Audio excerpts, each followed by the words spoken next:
بسم اللہ الرحمن الرحیم۔ اللہ اپنے اس کلام میں صاحبان ایمان اور صاحبان کردار کو عظمت عطا کر رہا ہے۔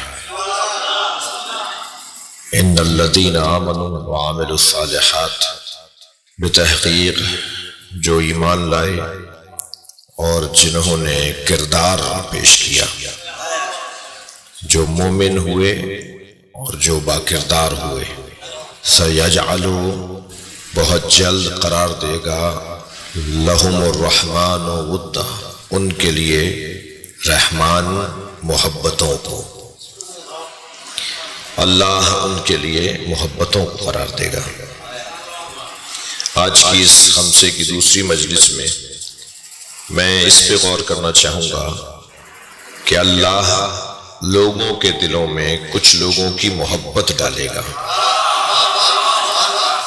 وہ جو لوگوں کے دلوں میں جگہ پائیں گے، لوگ ان سے محبت کریں گے، خود بخود پہلے ان کا مقام اللہ کے نزدیک بلند ہوگا۔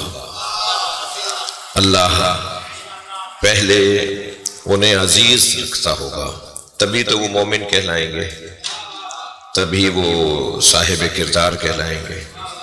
میرے عزیزوں، میرے خاص طور پہ کم سن ساتھیوں اور نوجوانوں، ہم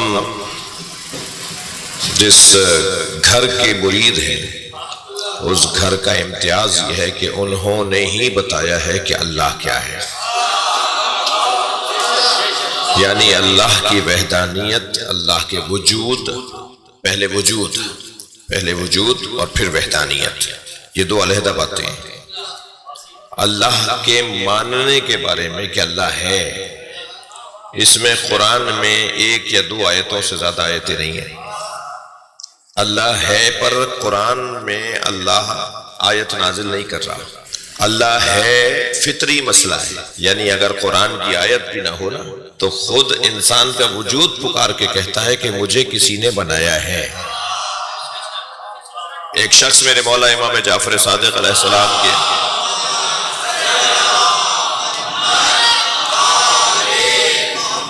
آ کر کہتا ہے کہ مولا اے فرزند رسول بتائیے اللہ ہے؟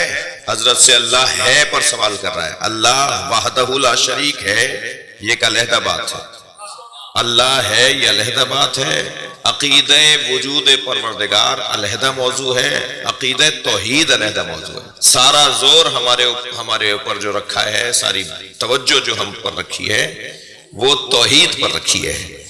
اللہ ہے پر ہم سے بات نہیں کر رہا۔ اللہ یہ اتنا زیادہ روشن بات ہے کہ اس پہ دلیل کی ضرورت ہی نہیں ہے۔ جی کہنے لگا کہ اللہ ہے، حضرت نے فرمایا تم ہو؟ وہ حضرت سے سوال کر رہا ہے کہ اللہ ہے، حضرت نے فرمایا تم ہو؟ حضرت نے فرمایا ہاں میں۔ وہ کہنے لگا ہاں میں ہوں۔ حضرت نے فرمایا تم ہمیشہ سے تھے یا بعد میں ہوئے ہو؟ دیکھیے توحید سمجھا، وجود الہی سمجھانے کا انداز اہل بیت کا۔ کہتا ہے اللہ ہے، حضرت نے فرمایا تم ہو؟ کہنے لگا ہاں ہوں۔ حضرت نے فرمایا ہمیشہ سے ہو یا بعد میں ہوئے ہو؟ کہنے لگا بعد میں ہوا ہوں۔ حضرت نے فرمایا تمہیں جس نے وجود دیا وہ ہمیشہ سے تھا یا بعد میں ہوا؟ کہنے لگا میرے والدین بعد میں ہوئے، ہمیشہ سے نہیں تھے۔ حضرت نے فرمایا تمہارے والدین جو تمہیں لانے کا سبب بنے، انہیں وہ ہمیشہ سے تھے یا انہیں کسی نے دنیا میں لانے کا کوئی سبب بنا؟ کہا نہیں، انہیں بھی کوئی لے کر آیا ہے۔ حضرت نے فرمایا کہیں جا کے رکنا پڑے گا، جسے کوئی نہیں لایا وہ خود سے ہے۔ صلوات پڑھے ذرا محمد و آل محمد۔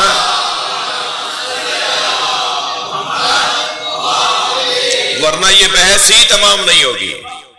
اس بحث کو مجھے خوشی ہو رہی ہے کہ میرے بھائی حضرت شاہ عبداللطیف بھٹائی رحمۃ اللہ علیہ کے ابیات اور قرآن کی آیتوں کو ان اشعار کے ساتھ جوڑ رہے ہیں۔ بہت عمدہ بحث ہے، بہت علمی بحث ہے، اور سندھ پر یہ خاص عنایت ہے اللہ کی، جیسے لطیف کہا جاتا ہے۔ بلکہ میں کہوں کہ اللہ کی سندھ پر ایک لطیف عنایت ہے جسے شاہ لطیف کہا جاتا ہے. صلوات پڑھے محمد و آل محمد.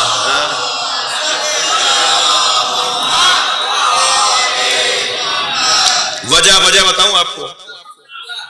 اگر میرا اپنا تجزیہ ہے، میں جو کچھ جتنا جانتا ہوں، میرا اپنا تجزیہ ہے کہ اگر سندھ کی سرزمین پر شاہ لطیف نہ ہوتے، کچھ دیر کے لیے فرض کر لیجئے، اگر شاہ لطیف اس سرزمین پر نہ ہوتے تو سندھ بھی وہابی ہوتا.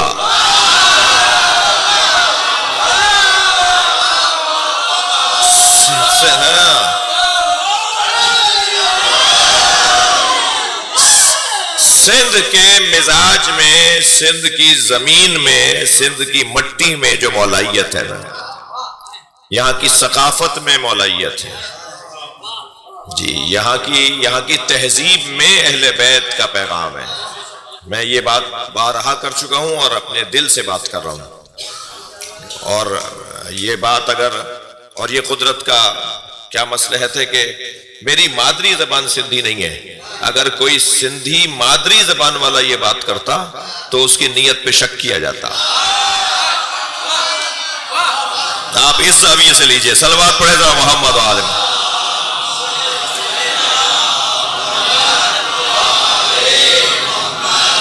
توجہ کر لی آپ نے. بہت بڑا احسان ہے اور اس موضوع پہ کام ہونا چاہیے. جتنا حضرت شاہ عبداللطیف بھٹائی رحمۃ اللہ علیہ پر کام ہوگا، کیونکہ قربان جائیں حضرت لال شہباز قلندر پر، مگر قلندر فارسی زبان شاعر ہے. مجھے نہیں معلوم، سائیں بتائیں گے کہ کوئی سندھی میں ان کا کلام ہے؟ نہیں ہے، فارسی میں کلام ہے. پورا دیوان ان کا موجود ہے اور ان کی کافیاں، ان کے جو ابیات ہیں وہ ایک ہی زبان میں، فارسی میں، یا بعض فارسی زبان میں، کچھ عربی کے مصرے ہیں، لیکن سندھی میں نہیں ہے. لیکن یہ تو بہت بڑا احسان ہے ہمارے اوپر. اور کلام جو ہے نا، یہ جو زبان ہے نا، زبان یہ اگر زبان وحی الہی سے دھلی بھی ہو، یعنی زبان پر حاکم اللہ کا کلام ہو، وہ کہہ رہے ہیں نا، خود کہہ رہے ہیں کہ میرے اشعار نہیں ہیں، یہ آیتیں ہیں. اگر زبان وحی الہی سے دھلی بھی ہو تو دنیا ایک طرف ہو جائے، یہ بولنے والا علی رہے گا، یا اکیلا علی رہے گا. وہ جو اللہ نے کہا نا آخری زمانے میں وَجَعَلْنَا لَهُمْ لِسَانَ صِدْقٍ عَلِيًّا، اور ہم نے ان کے لیے آخری زمانے میں علی زبان، سچی زبان، سچی علی زبان عطا کر دی. سچی بھی اور علی بھی. وہ بولتی ہے تو حق اور سچ بولتی ہے، اور جب بولتی ہے تو چڑھ کر بولتی ہے. علی کہتے اسے جو بلند ہو، بلندی کو علی کہا جاتا ہے جی.